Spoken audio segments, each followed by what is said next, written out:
o objetivo de intensificar as ações de sensibilização e mobilização para a prevenção. E eu queria começar esse papo com a senhora, secretária, falando justamente sobre isso, né?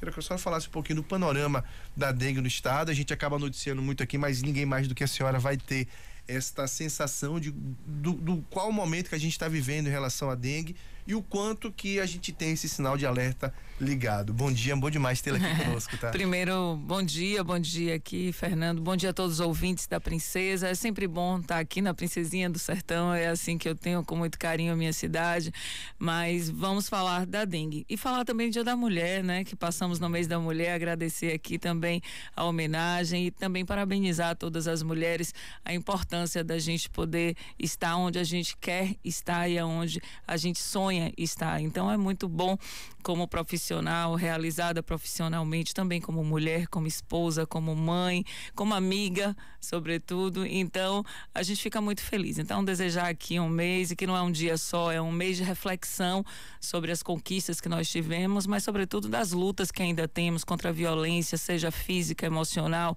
ou psicológica, das mulheres, e que muitas mulheres sofrem por aí. Então vamos falar da dengue, mas realmente é um assunto muito preocupante. Estamos na semana de mobilização do combate à dengue, mas não pode ser uma semana, Fernando, e a gente vem falando disso. Hoje nós temos mais de 52 mil casos prováveis no estado da Bahia.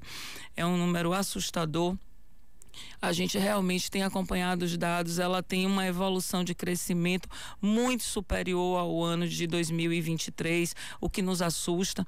Ele replica esse crescimento que está acontecendo no Brasil, e a gente está acompanhando o Distrito Federal, Minas Gerais, que está em epidemia, o estado está em situação de emergência, e se a gente mantiver esse crescimento, a Bahia nos próximos dias poderá entrar em estado de emergência.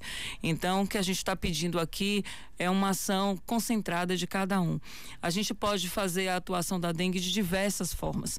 Primeiro, no combate e a gente poder buscar os focos dentro das nossas residências, que são os focos de dengue. 75% dos casos dos focos estão ou na residência ou no entorno. Então, no seu vizinho, no terreno do lado. Mas eu não posso atuar no terreno do lado, mas pode denunciar a prefeitura para que ela tome providência. Estamos articulando uma ação com o Ministério Público para que a gente possa, sim, adentrar esses imóveis, os agentes comunitários de endemias, para poder fazer esse trabalho. Então, essa é uma ação que cada um pode, 5, 10 minutos todo dia, fazer uma vistoria no seu quintal, na área, nas calhas, nas caixas d'água. A gente estava usando o drone, a gente viu muita caixa aberta em cima dos imóveis. Então é importante que cada um faça esse trabalho. Claro que não dá para todo mundo contratar drone, e essa é uma estratégia que o governo do estado utilizou para auxiliar os municípios, mas a gente pode sim utilizar lá a sua escada com cuidado, claro, principalmente os idosos, cuidado ao subir, mas fazer essa vistoria, a gente ter esse cuidado. Então, primeiro é o combate mesmo do vetor que a gente pode fazer para eliminar as possíveis larvas que vão dar origem aos mosquitos que fazem a infecção. Segunda estratégia é a gente ficar alerta para os sinais. O que é que acontece com a dengue? Então a gente precisa dos primeiros sinais de alerta: dor de cabeça, manchas no corpo possíveis, que não é sempre que acontece, situação de enjoo, situação de dores abdominais, que tem acontecido bastante, e a gente procurar uma unidade básica de saúde. O fortalecimento da atenção primária, eu tenho dito que a dengue ela é muito mais do que uma questão epidemiológica, do que efetivamente a atenção primária. Então a gente precisa trabalhar a atenção primária. Se as unidades básicas de saúde orientam o manejo clínico adequado de um paciente desse, que a gente não recomenda a automedicação. Então estou aqui pedindo às pessoas que não se automediquem, busquem uma unidade básica de saúde para que ela possa orientar. Lá, o que é a orientação da dengue? Basicamente, a hidratação. Tem os sais orais que a gente fornece em todas as unidades básicas de saúde, que ajudam na hidratação do paciente, e se efetivamente o médico constatar que ela precisa de uma hidratação vigorosa, como a gente chama, a pessoa precisa realmente tomar soro. Então é o que a gente tem pedido aos municípios e a todas as unidades e aos profissionais de saúde. O governo federal e o Ministério da Saúde publicou um manejo clínico falando das formas e tipo, como é que a gente trata, forma A, forma B, C e D, e da gravidade, todo encaminhamento que deve ser feito a partir daqueles sinais. Então é o que eu tenho pedido à população. A dengue é 100% prevenível.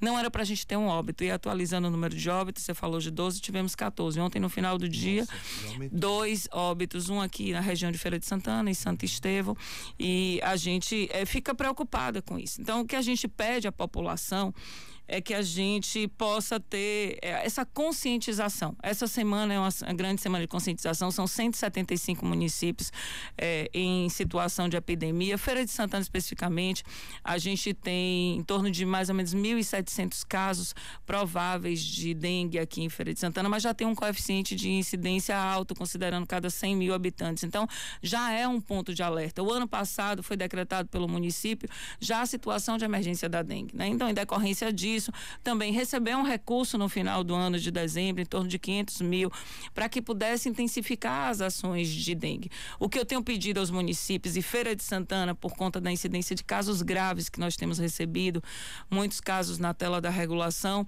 porque a gente não está observando esse manejo clínico. Pode ser por iniciativa do paciente que não busca a unidade de saúde, pode ser, mas também a gente tem reforçado e pedido aos municípios, e por isso eu pedi à minha equipe de vigilância para a gente reforçar a capacitação desses profissionais para que a gente possa fazer um encaminhamento adequado. Então, esse é o cenário da dengue na Bahia. Temos um plano de contingência, são mais de 19 milhões investidos pelo governo do estado hoje em ações da dengue, que vai desde a aquisição de kits dos agentes comunitários de endemias, e aqui eu faço um pedido à população: permitam o acesso dos agentes comunitários de endemias. Ele é o profissional mais preparado para nos orientar e auxiliar a eliminação de possíveis focos de dengue dentro das nossas residências, como também os agentes comunitários de saúde, que podem orientar sobre os sinais, os primeiros sinais. Então, tem uma série de ações que o estado fez, a ação dos corpos de bombeiros, aquisição de carro fumacê, uma série de ações. Então, agora é contar também com a população para que a gente não permita que tenha um sufocamento nas unidades de média e alta complexidade. Se não for tratado na unidade básica de saúde preliminarmente, os pacientes agravam muito rapidamente. O 5º dia é muito crítico na dengue, então é quando o paciente retoma já em estado grave, e aí a gente já entra com dificuldade de recuperar esse paciente. Dizem os médicos, os especialistas, que a gente fica buscando, né, como se tivesse um vazamento na sua corrente sanguínea. Eles dizem que a dengue então por isso a desidratação. Então, a desidratação é um ponto crítico, e eu peço às pessoas que estão com sintoma, procurem unidade básica ou se hidratem bastante também. E se hidratem bastante. Ou não, porque quem orienta sobre a condição médica são os postos de saúde. Bom, secretária, é claro que é um pouco complexo da gente encontrar a resposta 100% correta para isso, mas 2024 é um ano que está muito fora da curva em relação a casos de dengue, né? A gente teve já uma situação complicada no ano passado, mas 2024 está realmente diferente. Já você consegue identificar motivos para que isso aconteça? A gente tem aí fenômenos climatológicos também, por exemplo, essa semana aqui em Feira de Santana mesmo, hoje é quinta-feira, na terça-feira teve uma chuva torrencial no meio da tarde que ninguém esperava, rápida, aquela chamada chuva de verão. Já tem previsão de chuva para hoje, para amanhã. A questão das chuvas é algo que complica. Já se tem motivos para a gente estar com esse número de casos tão maior do que em outros anos? Bom, temos 2 motivos. Um você traz de forma muito clara, que são as condições climáticas, né? É o nosso meio ambiente já dando sinais de alerta. De fato, a Bahia, por exemplo, a tipicidade. Eu tenho, acho que mais de 100 municípios em situação de emergência por estiagem, e mais 100 e tantos municípios em situação de chuva. Então, nós temos realmente uma condição climática muito atípica que favorece a procriação de larvas ou dessas situações. Por poço forma poço de água, também a gente precisa quebrar um paradigma, porque sempre é em água limpa. Não, hoje já evoluiu, ela também fica em água que tem aparência de suja ou água contaminada. Então, a gente não tem mais, ela foi criando uma multiresistência que hoje a gente consegue ter. Quando acontece a chuva, e Feira de Santana é muito característico isso, no outro dia vem o sol, e é aí que eclodem efetivamente, e a gente tem a grande incidência dos mosquitos. Então, é muito importante que a gente cuide do meio ambiente para que a gente evite, porque eu também tenho uma sensação de que isso é o meio ambiente reclamando de todos os impactos que são decorrentes disso. Então, a condição climática é um primeiro motivo nos estudos científicos que já existem. O segundo motivo é a incidência do DEV2, que é um tipo de sorotipo diferente que não era comum aqui na Bahia e nem no Brasil. A dengue, o DV1, que era o sorotipo mais comum, que incidência bastante em 2023 em todo o Brasil, ele começa a surgir. Essa também é a característica na Bahia. Ele tem maior gravidade? Não. O que a gente e os estudos dizem é que as pessoas não estão imunes a esse tipo de sorologia. Então, ela incidente volta a ter sintomas. Então, as pessoas que já tinham tido dengue ou tiveram novamente da DV1, o organismo cria uma resistência de qualquer forma. Então, quando vem o DV2, então a nova sorologia, o organismo reage àquilo ali e aí a gente tem sintomas mais graves. Efetivamente, a gente termina evoluindo, até porque a gente acha que já teve, não evoluiu, descansa, e aí ele agrava e efetivamente a gente tem uma incidência maior. Então são esses dois motivos: a circulação de um novo sorotipo, que é o chamado DV2, tem o DV2 e o DV3. Na Bahia a gente ainda não teve registro do DV3, mas o DV2 sim tem agravado bastante os pacientes. E em relação à vacina, secretária, como é que a gente está em relação a isso no nosso estado? Eu vou trazer até minha sensação de pai, né? Tenho dois pequenos e meu mais velho vai fazer 4 anos semana que vem, inclusive. E já poderia tomar a vacina, né? Aqui em Feira de Santana o público é muito pequeno, 8 a 11, Bárbara? 10 a 14 anos. 10 a 14 anos. É um público foi ampliado recente. Pequeno, mas ainda muito pequeno, assim, para se vacinar. Busquei até na rede particular.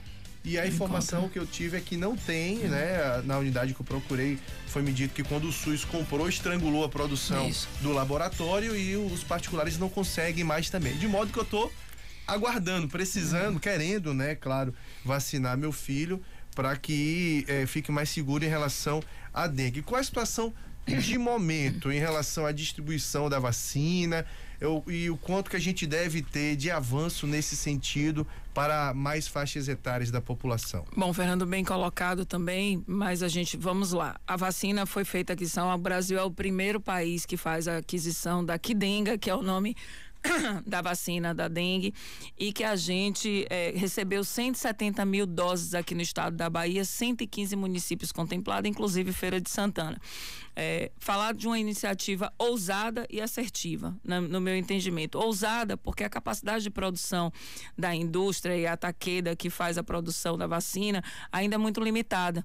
Então a gente não tem quantidade suficiente para atender todos os públicos que o Brasil precisa ou que o mundo precisa. Então, por isso que ousada, porque a gente teria que escolher, mas eu acho que é melhor a gente trazer, ainda que para um público, do que não oferecer nada. Então, por isso que eu digo que ela é assertiva. O primeiro público que foi contemplado pelo Ministério foi 10 e 11 anos. Quando a gente não conseguiu atingir a capacidade que a gente precisa, e aí fica uma reflexão, você buscando vacina e outros com a vacina à disposição e não vão tomar. Então, dessas quantidades das 170 mil, só 60 mil vacinas foram aplicadas até o momento. Então, quantas pessoas, ou seja, 50% somente das pessoas ou das vacinas que poderiam ser aplicadas foram efetivamente aplicadas. Então, a gente faz um grande chamado, menos de 50%, na verdade, né?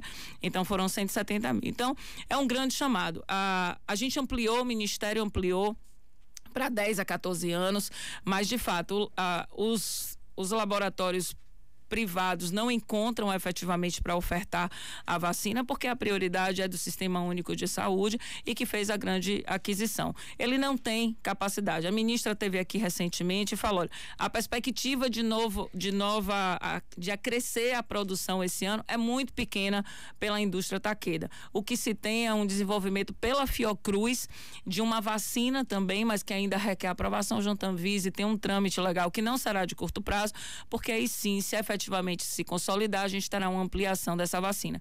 Só para lembrar também, viu, Fernando, que esse critério da idade de 10 a 14 anos, ele acontece basicamente por estudos epidemiológicos que foram realizados em 2023. Então, verificou-se que era a maior incidência de internamento hospitalar desses pacientes que tinham essa idade. Então, por isso que foi, a partir dos estudos, decidido que esse seria o público prioritário, para que a gente não tivesse um impacto também na rede hospitalar e nem os pacientes agravassem. Então, esse foi o estudo, e os idosos não estão aprovados ainda pela Anvisa, bom que a gente resiste. Mas falando em vacina, eu queria aproveitar e falar da influenza, que está aí, foram mais de 1,5 milhão de doses recebidas pela Bahia, e a gente precisa levar as pessoas para os postos também, assim como a dengue. Já sentimos reflexo na rede assistencial do crescimento de casos graves de síndromes respiratórias agudas, e aí inclui-se o Covid e a influenza. A gente deixa de falar, mas já tivemos óbitos também do Covid. Nós temos aqui em Feira de Santana, acho que 72 casos que estão mapeados, e a gente precisa sim se preocupar. Não é uma gripezinha, a gente sabe o que a gente passou, e a bivalente, que a gente só tem 10% da Bahia vacinada. Então, realmente eu me preocupo e faço um chamado à população: procurem os postos de saúde. A influenza está aí, vivemos depois do carnaval, de grandes festas, a gente sabe que isso poderia acontecer, então vamos aos postos de saúde. Vacinar salva vidas. Estamos conversando com a secretária estadual de saúde, Roberta Santana. Deixa eu mandar um grande abraço a meu querido amigo, grande médico infectologista e pediatra, Igor Araújo, e ele manda uma mensagem pedindo para a senhora esclarecer duas questões que têm sido recorrente de dúvidas dos pacientes e também de divergências em postos de vacinação. Primeiro, a pessoa está com dengue. Quanto tempo depois se sugere que ela possa tomar a vacina contra a dengue? Depois, ela pode tomar dengue com outra vacina também? Aproveitar, por exemplo, a campanha da vacinação contra a gripe, tá na faixa etária de tomar a vacina da dengue e tomar as duas, isso é possível? Bom, primeiro que a gente recomenda que qualquer sintoma, nenhuma vacina seja aplicada. Então, para cautela, a gente pede que não faz. Espera passar os sintomas, 15 dias, depender do sintoma, e procura a unidade de saúde. As técnicas e os profissionais dos postos de saúde sempre devem orientar sobre isso. Não há nenhum registro de proibição sobre tomar 2 ou 3 vacinas. Isso é o que a gente tem conhecimento e é o que está posto. Então, não há nenhuma recomendação de que não deve tomar essa com aquela vacina. Então, as pessoas podem ser vacinadas, os postos de saúde estão orientados, o nosso núcleo de vigilância está sempre atuante, a gente pode reforçar sim. Agradecer ao doutor aí pela pergunta e o esclarecimento, mas vamos sim, se está tendo dúvida, esse é um ponto de alerta para mim, então a gente pode sim procurar a vigilância do município e intensificar com a do estado para que a gente capacite os profissionais para que faça essa orientação. Bom, sobre o tempo após a dengue, após ter infecção da dengue, pode tomar quanto tempo depois? Isso não tem a data, assim, o período certo. O que a gente pede é, aguarda pelo menos 15 dias do período que você passou os sintomas para poder você voltar a tomar. Mas assim, que tem esse especificado de X dias que você pode tomar. Lembrando que a vacina da dengue são 2 doses, intervalo de 90 dias entre a primeira e a segunda. Também lembrar sobre isso. Não adianta tomar uma dose e achar que está imunizado. Precisamos concluir o ciclo de vacinação. Importante que se fale sobre isso. Bom, secretária, a senhora falou sobre a Covid também e tem chamado a atenção. Acho que todo mundo tem um pouco essa sensação, né? De quando a Covid começa a contaminar um pouco mais, você sempre conhece alguém que está com Covid ou teve Covid recentemente. E a gente tem essa sensação, né? Claro, no caso da gente aqui, a gente ainda tem também os informes epidemiológicos que nos ajudam a ter essa ideia. O quanto que preocupa esse momento em relação à Covid? A gente já está com a campanha iniciada da vacinação contra a gripe também, o que sugere que é um período propício para a proliferação dos vírus respiratórios, né? A influenza e tudo mais. E a senhora falou de apenas 10% da população é vacinada com a bivalente. E eu queria que a senhora batesse nessa tecla. Todo mundo pode tomar, a vacina está disponível para todo mundo, existe público-alvo, porque muita gente esqueceu muito a vacina e nem sabe se pode, se não pode e se está disponível, como é que tem acesso à vacina. Bom, importantíssimo, e eu agradeço o espaço aqui para a gente poder falar. Vamos primeiro desmistificar. Então, a gente tomou no começo da vacina que a gente chamava de monovalente, que a gente chamava e ficava eu quero Pfizer, Coronavac, enfim, a gente tinha diversas vacinas. Agora a gente tem a bivalente. A bivalente, ela é dose única, então quem tomou uma vez no ano, ele está imunizado, só precisa repetir no próximo ano. Quem tomou a monovalente, que a gente chama nos últimos 4 meses, depois de 4 meses ele pode tomar a bivalente. O que aconteceu agora? Como a gente viu uma incidência muito grande de retorno de casos de Covid, o Ministério autorizou para os idosos que tinham tomado há 6 meses repetir um reforço da bivalente. Então, para os idosos. Mas está aberto para todos os públicos, a gente chama do liberou geral. Então, quem pode procurar os postos da bivalente devem tomar respeitando somente as idades que tem, porque tem a idade menor de criança, salvo engano, menor que 12 anos ou 6 anos, enfim, procura o posto de saúde, ele vai orientar direitinho lá, mas todo mundo pode tomar e está aberto. O que eu tenho pedido é isso, você está falando, são 10% somente da população, é muito pouco. Quem tomou a monovalente e acha que está imunizado, não é verdade, ele precisa procurar, se ele tomou até 4 meses, ele está. Se depois disso, ele precisa buscar o posto de saúde para que seja vacinado com a bivalente. Então, importante esse chamado da vacina, e a gente precisa desconstruir, viu, Fernando? Então, existe muita fake news em cima das vacinas, é um processo de desconstrução e um desserviço à saúde pública do nosso país, quem propaga ou quem faz qualquer informação diferente da vacina. A gente sabe e a gente tem, você é mais ou menos da minha geração, olha que ousadia, viu, Fernando? É novinho, mas a gente observa de que a gente não vê pessoas com paralisia da nossa época, então está erradicado e a gente tem a possibilidade de voltar a ter paralisia, crianças com paralisia, então a gente não pode permitir que isso volte. Também falar de que 2023 foi um ano importante para a Bahia na cobertura vacinal, nós conseguimos crescer, ficamos entre os 10 estados que mais cresceram a cobertura vacinal, então fizemos um trabalho intenso de um programa estadual de incentivo junto com o Ministério da Saúde para que a gente reforçasse as vacinas. Então sarampo, que a gente volta a ouvir falar caso, catapora, então assim, tem vacina, o Sistema Único de Saúde é gratuito e a gente confia. A maior prova é que a gente está aqui em decorrente do Covid e boa parte das pessoas foram vacinadas e por isso que a gente está aqui hoje podendo conversar com tranquilidade.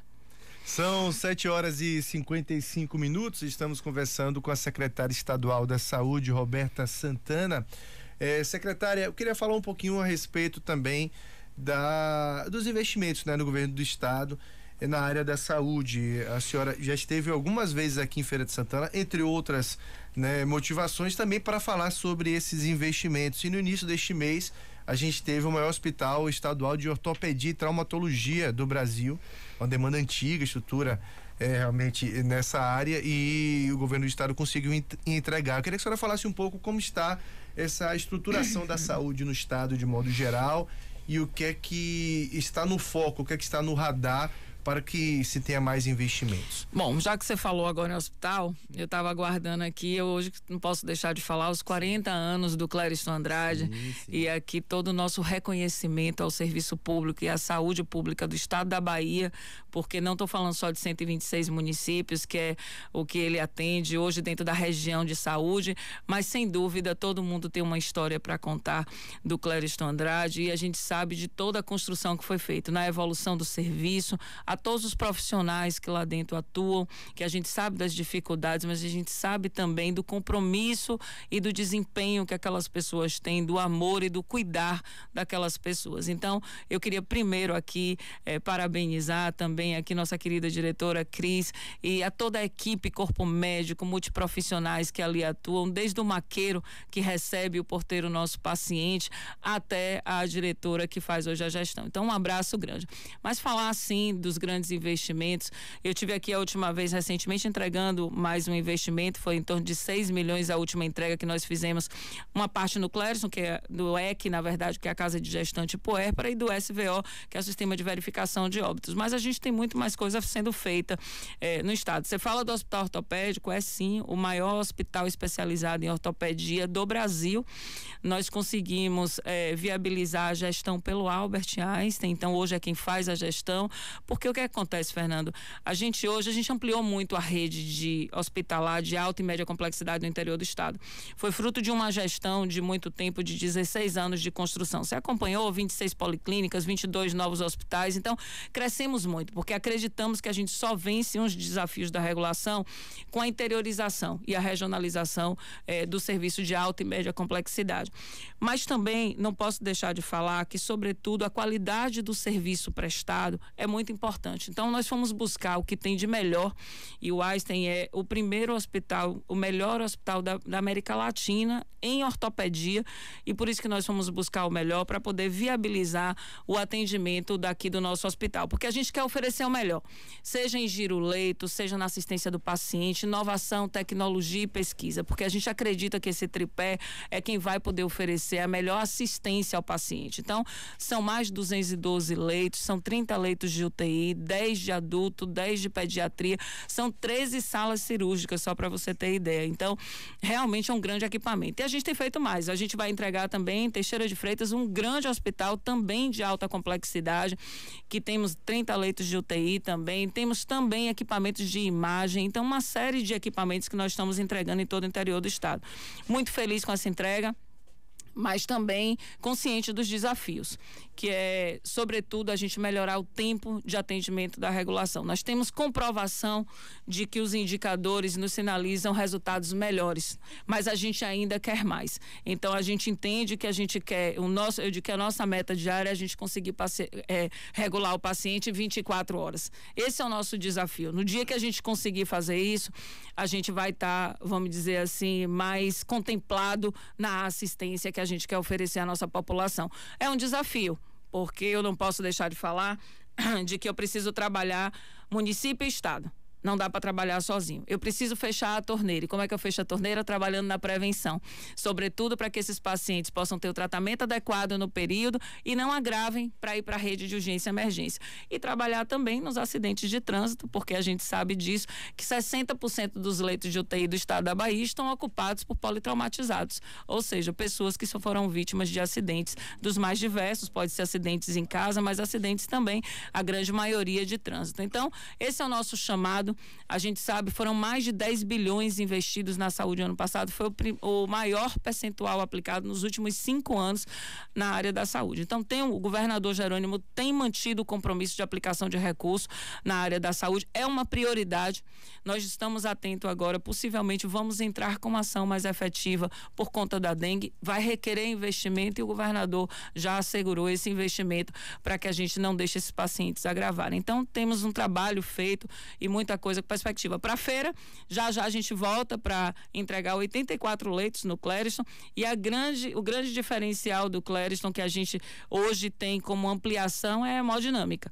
O projeto já está aí no forno, o governador deve estar vindo aqui autorizar a licitação, é uma grande ampliação e vamos contemplar a segunda etapa, que é para a gente poder requalificar aquela parte toda final do Clériston ali, que ainda tem uma parte antiga, a gente sabe disso, entregamos, tem muita coisa requalificada, muita coisa bonita, como a gente entende que tem que ser com dignidade para atendimento desses pacientes, mas ainda tem uma parte final, que é a parte da lide cirúrgica do Clériston, que ainda os pacientes têm condições que a gente não quer e que a gente vai melhorar. Então, o governador já autorizou, o projeto está pronto, já ele vem aqui anunciar para vocês aí a ampliação do Clériston hemodinâmica, que é importantíssimo, e a gente poder também fazer a requalificação da parte final do Clériston.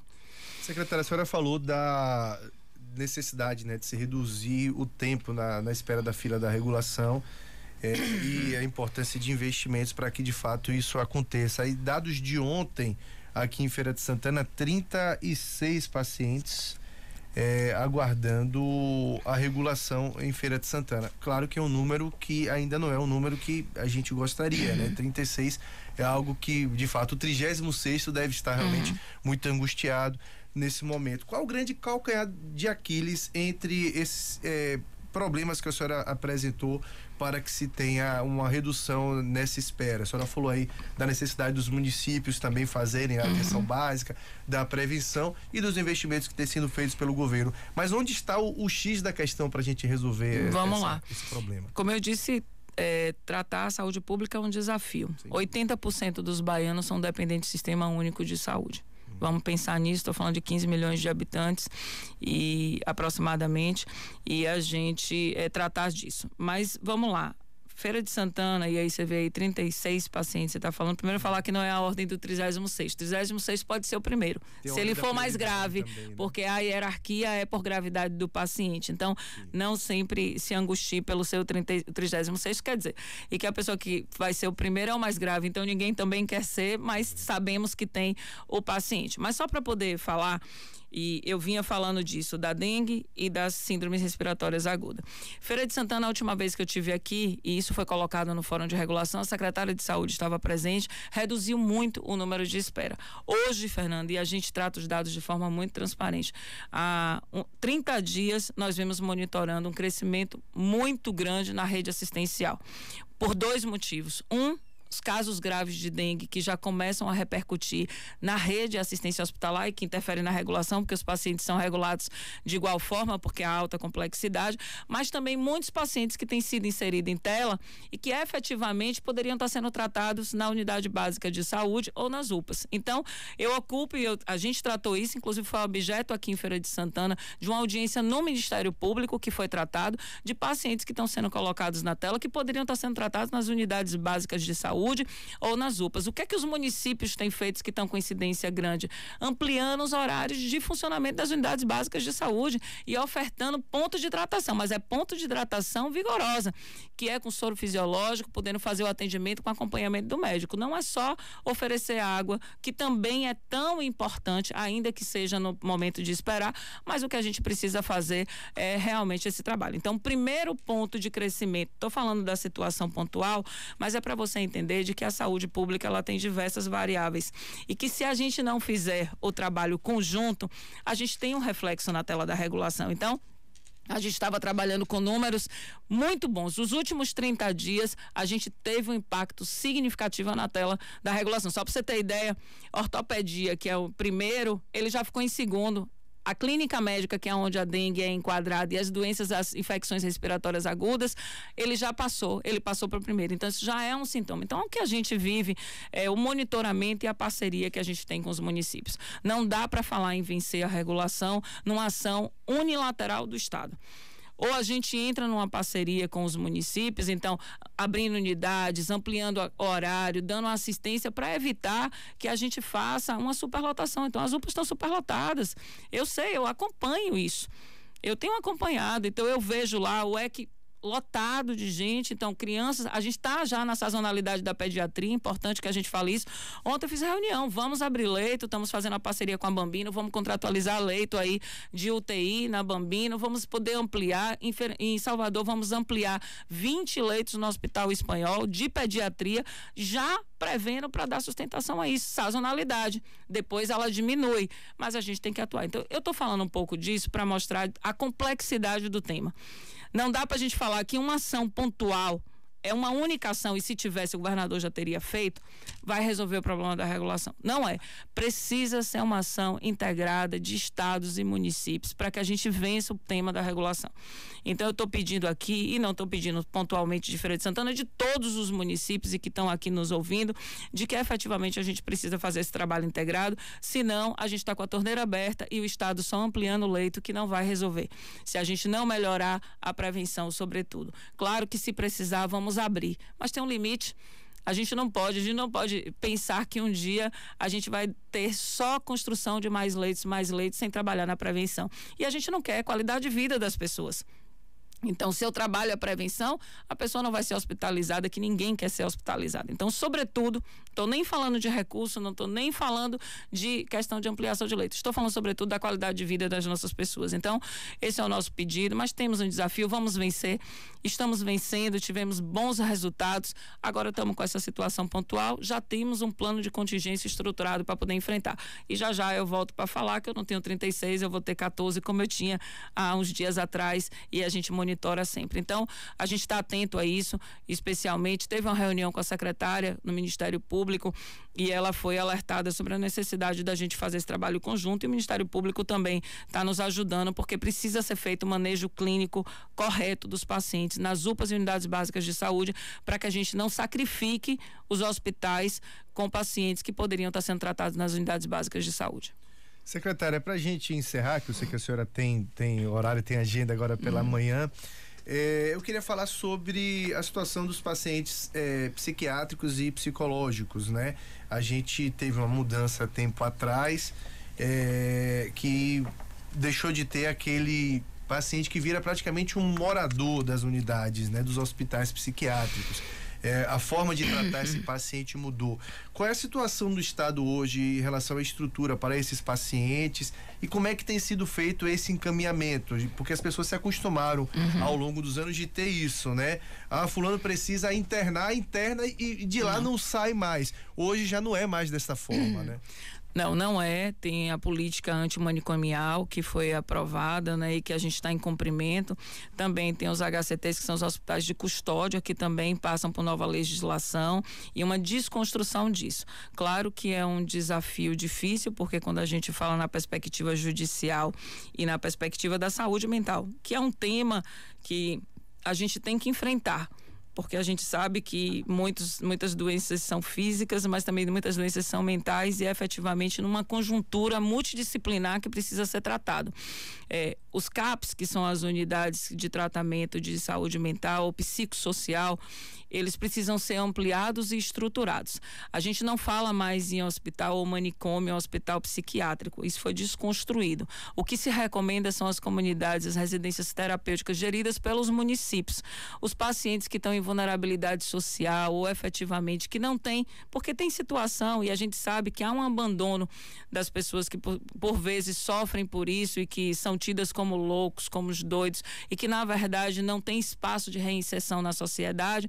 As famílias abandonam e a gente não pode, enquanto isso, deixar isso acontecer, mas a gente também não pode dar a ele não ter uma convivência social. Então, o que se tem hoje, primeiro, são os CAPs, o incentivo e fortalecimento dos CAPs, que são os atendimentos com AD. O que é que a gente chama de AD? São também, tem álcool e drogas que a gente tem que tratar, porque também está dentro desse âmbito, mas a gente tem o tipo de CAPs que faz o internamento de 24 horas ou até 48 horas, se o paciente precisar, porque ele vai sair da crise, porque é isso que se constitui, e depois ele vai ser liberado e voltado para o convívio social com a orientação e acompanhamento do psiquiatra, do psicólogo, da assistente social dentro do convívio ou da família dele, mas indo ao CAPS fazer o atendimento dele. Então, isso é o que está concebido e é o que a gente está trabalhando.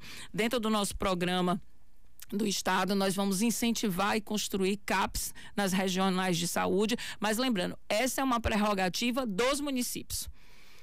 Não é do Estado, tá? Os pacientes que agravarem, como é que eles vão ser tratados, Roberta? Tem paciente que 24 horas ou 48 horas não vai resolver, ele não vai sair, por exemplo, do surto, ou precisa de um internamento maior, ou tem outras patologias, ele vai ser encaminhado para um hospital geral e vai ser tratado dentro do âmbito de clínica médica com foco em saúde mental. Então, os hospitais gerais nossos têm que estar preparados e ter leitos para receber esses pacientes e não mais tratá-los em hospitais psiquiátricos. Secretária, muito bom tê-la aqui conosco, agradecer, viu, a disponibilidade de vir bater esse papo com a gente na manhã desta quinta-feira. Eu sei do carinho da senhora por Feira de Santana, afinal de contas, né, tem residência fixa aqui, a gente conversava em off, a senhora falava dessa ponte, né, sempre em Salvador Feira. Eu lembro que o próprio governador fazia demais essa ponte, né, quando era secretário do Estado, várias vezes, e fez isso aqui, né, de passar aqui no programa antes de ir para Salvador. Eu lembro que na época da própria TV Subaé, né, Ana, a gente viveu esse momento lá, quando eu trabalhei por lá, Ana trabalhou comigo lá também. Às vezes ele passava até lá, né, indo para Salvador na segunda de manhã, a gente aproveitava e já marcava a pauta segunda de manhã, porque sabia que ele ia passar, né, e a senhora também fazendo isso. E cedeiro, né, porque quem acorda cedo é o governador. A gente que o diga. A última vez que ele esteve aqui no estúdio, a gente marcou a entrevista às 6 horas. Ele pernotou em Feira de Santana, o programa começava às 6, não, 6 horas a gente vai estar. Ele entrou exatamente 5h57, de acordo com aquele relógio ali. Então, realmente, ele é cedeiro. Mas agradecer, viu? Agradecer a disponibilidade da senhora vir bater esse papo, colocar nossos microfones sempre à disposição, não só da Secretaria de Saúde, como de todo o governo. Eu digo sempre isso, a gente tem que torcer para quem está, seja em cargo eletivo, seja em cargo de gestão pública, tem que torcer para que as pessoas tenham muito sucesso, né? Porque se torcer contra, vai estar torcendo contra si mesmo. A gente tem que torcer por muito sucesso. E, viu, dizer que a gente ainda tem uma torcida extra pela senhora por ser daqui da terra, por ser daqui de Feira de Santana. A gente quer que a senhora tenha muito sucesso também à frente da pasta. Muito obrigado, tá? Fernando, eu agradeço aqui, dar um abraço pra Ana aqui também, então o Dilson que tá por aí também, eu encontrei ali, mas a gente terminou, que nem se falou, eu vim correndo para cumprir aqui o meu horário, mas agradecer. Feira realmente tem um carinho muito especial, mas temos trabalhado duro, viu, Fernando? E eu peço mesmo sempre a oração, coragem para a gente poder seguir, porque não é fácil, são desafios diários todos os dias e a gente não tem tido medo. O governador Jerônimo tem se colocado sempre ao lado. Isso é muito bom, porque ele, como líder principal e a condução, nunca acima, sempre ao lado da gente, de pegar na mão e vamos enfrentar, e o problema é tratado na mesa. Então, eu fico muito honrada e muito feliz de fazer parte desse projeto e dessa liderança junto com ele, e dizer à Feira de Santana que tem todo o meu carinho e que a gente vai trabalhar muito. Eu estou atenta a tudo, eu não me desligo, eu não venho para a feira só para encontrar o seio da minha família, que é o que nos revigora todo dia, mas, sobretudo, para a gente poder estar perto, ouvir, passar. Eu passo todos os dias na porta da UPA. Eu vejo quando tem gente do lado de fora, eu monitoro, eu vou domingo, eventualmente, eu dou um pulinho lá, passo, então não dou visibilidade a isso, porque o que eu quero é efetivamente estar entendendo o que é que está acontecendo e ajudar o sistema. Então, para mim, isso pouco importa, se sabe que a secretária foi ou que não foi. Eu vou muitas vezes disfarçada, vou ali, dou uma olhada, vejo o que está acontecendo, volto discretamente, não tenho interesse de penalizar ninguém, mas de, sobretudo, garantir que o serviço esteja sendo prestado. Então, esse é o pedido do governador, que a gente esteja perto, de que a gente não esteja dentro de gabinete e possa efetivamente conhecer. Por isso tenho viajado muito a Bahia também aí, e deixar o meu abraço. Então fica aqui o meu carinho, parabéns pro Clériston também, feliz da vida, tô indo lá dar um abraço nos funcionários também, a todos os servidores e aos pacientes que estão lá. Eu desejo o melhor, a boa recuperação. O que eu peço todo dia é cuidado e amor. Então um abraço a todos aqui, vamos vacinar a turma também, cuidado com a dengue, por favor, protejam-se todos. Um abraço grande. Valeu, eu falei dos pacientes psiquiátricos. Que apareceu foi nosso querido Quequeu do Hospital Especializado Lopes Rodrigues, né? Mandando um abraço para a senhora também, um querido amigo que a gente tem, e sempre está na nossa sintonia também. Muito obrigado, viu, secretária? Um ótimo dia para a senhora. Bom dia a todos aí. Começamos